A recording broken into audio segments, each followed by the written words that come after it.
In every city, there are stories that never made the papers. Not because they weren't important, but because they were inconvenient. They live in forgotten files, in half-finished investigations, in questions no one wanted answered. This isn't where justice always wins. This is where the echoes remain.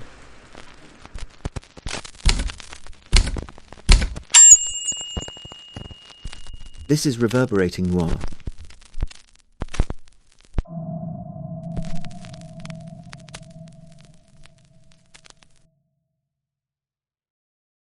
There's a road outside Auburn, California. Quiet, unremarkable. The kind of road you'd drive 100 times without thinking twice. But on the morning of July the 12th, 1859, somebody found a body on that road. 3 bullets, 2 in the chest, 1 in the brain. And to this day, nobody can tell you who fired that last shot. Welcome to Reverberating Noir.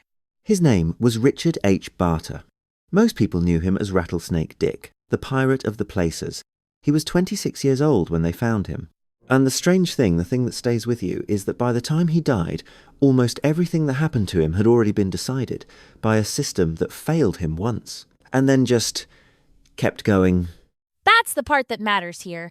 Not just what Richard Barter did, but what was done to him first, and how those two things became impossible to separate. 1833. Lower Canada, Quebec. Richard is born to a British Army officer and a French-Canadian woman. By 1850, both parents are gone. He's an orphan, 17 years old, and the world is telling anyone willing to listen that California is full of gold. He comes west on the Oregon Trail. His brother, his sister, a cousin. They travel together. His sister and her husband stop in Oregon. Smart, settled, safe. Richard keeps going. He always kept going. That's the thing about him. He settles at a mining camp called Rattlesnake Bar, North Fork of the American River. Beautiful country, and almost entirely played out by the time he arrives in the spring of 1851. The gold was gone. Or close enough to gone that it didn't matter. His brother and cousin figure that out within a year and go back to Oregon. Richard stays. He stays. The other miners start calling him Rattlesnake Dick. Not cruelly, affectionately. He was the man who wouldn't quit on a dead camp. It was a joke. A friendly one. Nobody knew what that name would eventually carry. 1853. This is where the story pivots, and it pivots hard. He's accused of stealing from a store. Acquitted. Innocent. Case closed. Then, same year, accused of stealing a mule. Convicted. He didn't do it. The real thief was found. The mule was recovered. Richard was released. Legally exonerated. Completely cleared. But here's the thing about small communities in 1853 California. People remember the conviction. They forget the exoneration. Every time. It's not unique to that era. It's not unique to that place. A man gets publicly accused, publicly convicted, and then quietly cleared, and the damage is already done. The story that travels is always the first one. So Richard does what people do. He reinvents himself, changes his name to Dick Woods, moves 200 miles north to Shasta County, starts over in the mines. 2 years of keeping his head down. And then people from Rattlesnake Bar move to the area. Word spreads. The whispers start again. There's a particular cruelty in that. Not malicious, necessarily, just human. People talk. They share what they know. And what they knew about Richard Barter, what they thought they knew, followed him like smoke. At some point, he stops running from it. And that decision, that single moment of giving up on legitimacy is the hinge the whole story swings on. He holds up a man near Red Bluff, $400. But he doesn't just take the money and vanish. He introduces himself. By name. Rattlesnake Dick. The pirate of the places. That's not desperation. That's declaration. That's a man who has decided consciously, deliberately, that if the world is going to write a story about him, he's going to be the one holding the pen. It's a pattern you see. When legitimate identity is destroyed, some people construct a new one from whatever material is available. For Richard, what was available was infamy, and he used it. He forms a gang, robs stagecoaches, hits miners and travellers moving through the gold country. breaks out of jails, multiple jails, repeatedly, and plays a years-long game of cat and mouse with a lawman named John Boggs. He becomes, in a very real sense, exactly what they accused him of being, years before he actually was. That's the part that should make you uncomfortable. Summer of 1856. This is the big one. Barter and his gang George and Cyrus Skinner, Big Dolph Newton, Bill Carter, a man called Romero, they set their sights on a Wells Fargo mule train. $80,000 in gold bullion. The plan is intricate. The gang ambushes the mule train. But to move that much gold, you need animals, unmarked ones, untraceable. Barter and Cyrus Skinner are supposed to secure those mules and be at the rendezvous point when the rest of the gang arrives. They weren't there. Because they'd been arrested for stealing the mules. The most ambitious robbery of the gold rush era. And the man who planned it missed it because he got caught doing the prep work. The rest of the gang didn't know that. They ambushed the mule train, got the gold, waited for Barter. He never came. So they improvised, split the haul. George Skinner buried half of it, $40,000 somewhere in the California hills. And then a posse found them. George Skinner was killed. The others were captured. Half the gold was recovered. The other half, the buried half, was never found. George Skinner died without telling anyone where he put it. $40,000.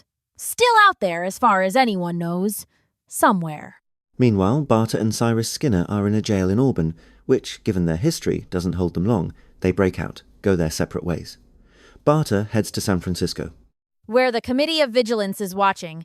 He's viewed with suspicion from the moment he arrives, eventually pushed out of the city entirely. So he goes back to what he knows. New gang. 1858. More robberies, more jailbreaks, more near misses with John Boggs. The clock is running. He just doesn't know how loud it's ticking. By 1859, Richard Barter has been living on borrowed time for years, and I think on some level he knew it. He'd said it more than once, that he would never be taken alive. People who knew him believed him. That's not bravado. That's a man who has already decided how his story ends. He just doesn't know the date yet. July the 11th, 1859. Auburn. Barter and a companion named Alec Wright are in town. Someone spots them. Word reaches the law quickly. Under Sheriff George C. Johnston. Deputy Sheriff W. M. Crutcher. Deputy Tax Collector George W. Martin. They move to intercept on a road outside of town. A shootout. Fast. Violent. George Martin is killed. Barter is hit wounded, but not stopped. He and Wright vanish into the night.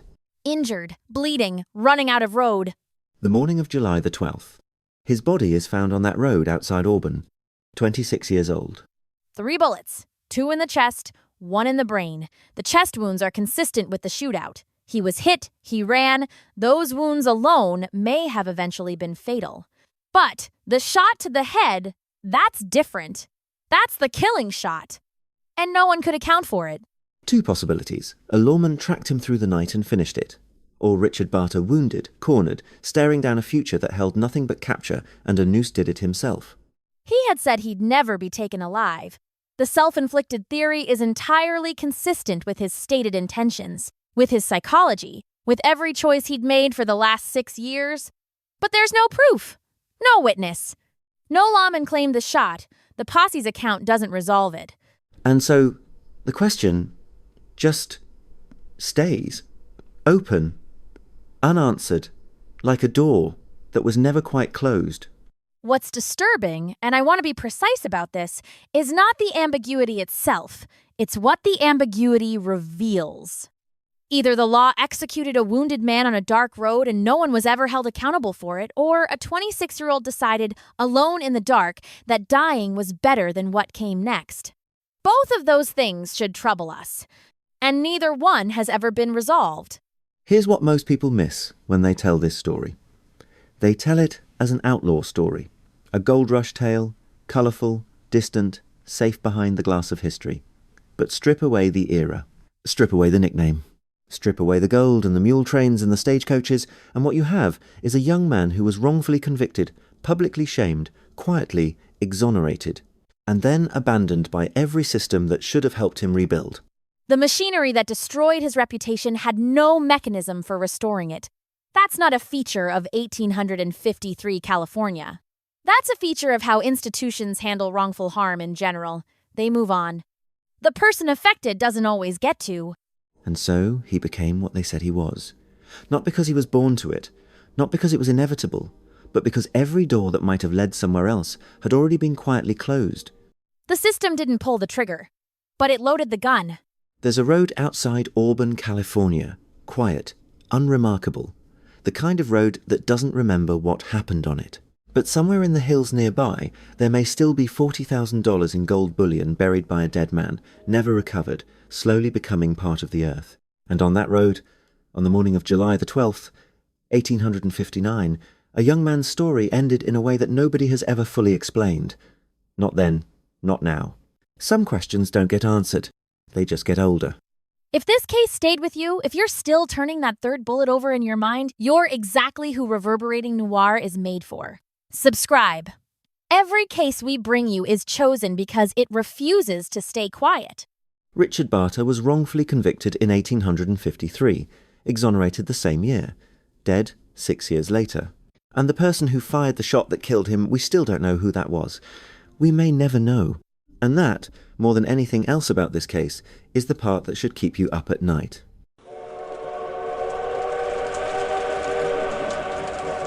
The recording ends here, but the case doesn't. Somewhere, the evidence still exists. The questions still wait. If this story stayed with you, if it followed you into the silence, subscribe to Reverberating Noir. Not for us, for the stories that refuse to disappear. Because as long as something doesn't make sense, the truth is still out there. And someone will find it. Until next time, keep listening to the dark.